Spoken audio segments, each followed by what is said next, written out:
Ngayong araw na ito ay muli na naman tayong sasabak dito sa Sisiran. Dito lang ako makalaag malapit sa lugar namin kasi nainip ako sa bahay kasi di off ko ngayong araw na ito. At ito na, sisisi tayo.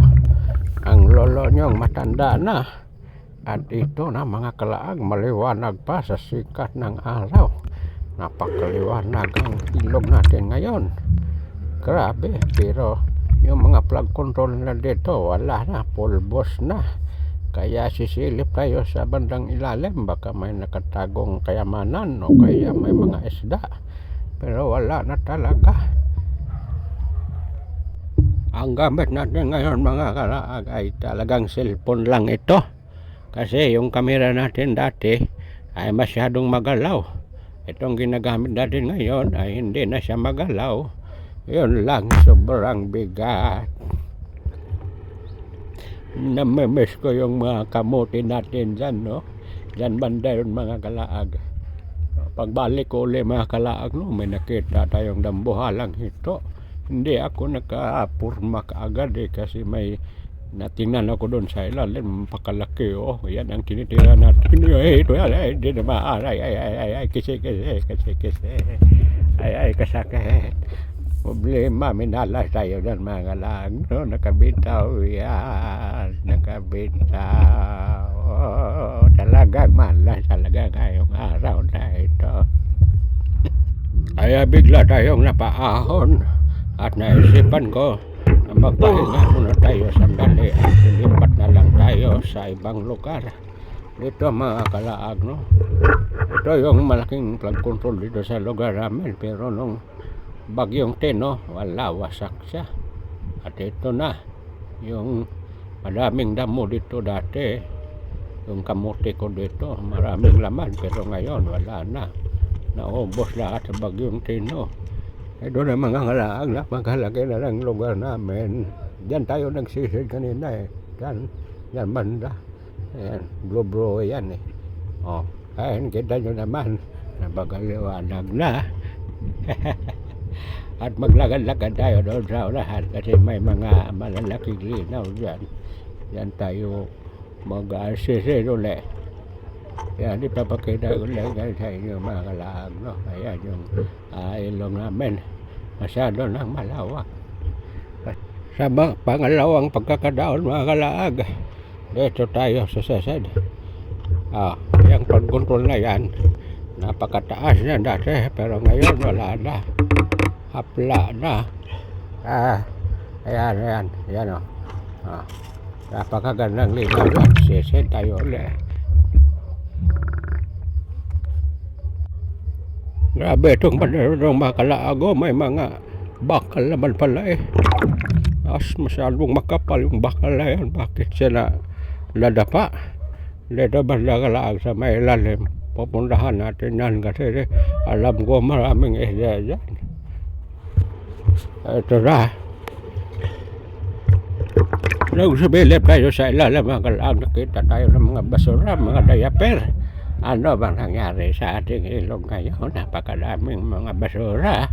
Hindi ko lang minulot kasi wala, sobrang dami na. Baka matatagalan tayo, hindi tayo makakuha ng isla. Sa pagbalik ko dyan, no? Pero makakita tayo ng mga dambuhalang ito. Grabe, ang dami nila. Kumakain yan ng tubol mga kalaag kasi yung mga kapitbahay namin dito yan tumutubol sa ilog eh. Sa pagbalik ko mga kalaang, dito na tayo naghanap ng tsimpo. Hinanda ko na yung armas ko at tinitingnan ko na uli ang hito dahil titirahan ko yan. Kita ko mga kalaag, yung hito na yon, babalik yon at titirahin natin. Kanina pa yan, no? Tumakas. Ayan na. Nagpakita, napakalaki. Titirahin natin yan. Ito na mga kalaag, yung pinili natin yung malaki.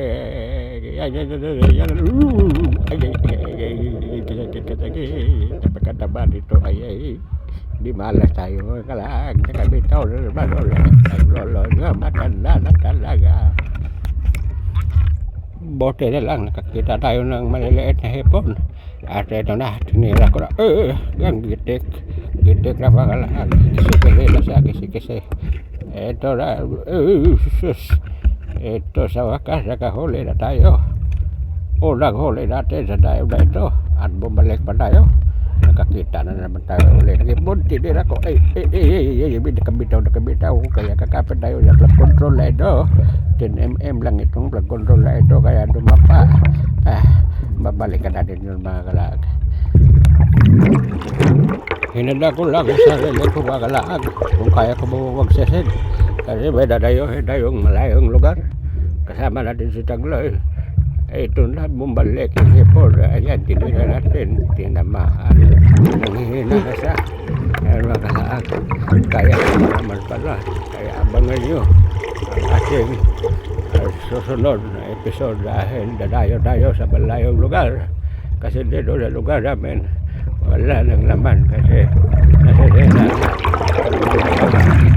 At ang dami pa ng mga basura. Kung sino bang nakabanood sa ating videos ngayon, saan mang sulok ng mundo nakarating ang ating videos ngayon, maraming salamat sa inyo. And God bless to all.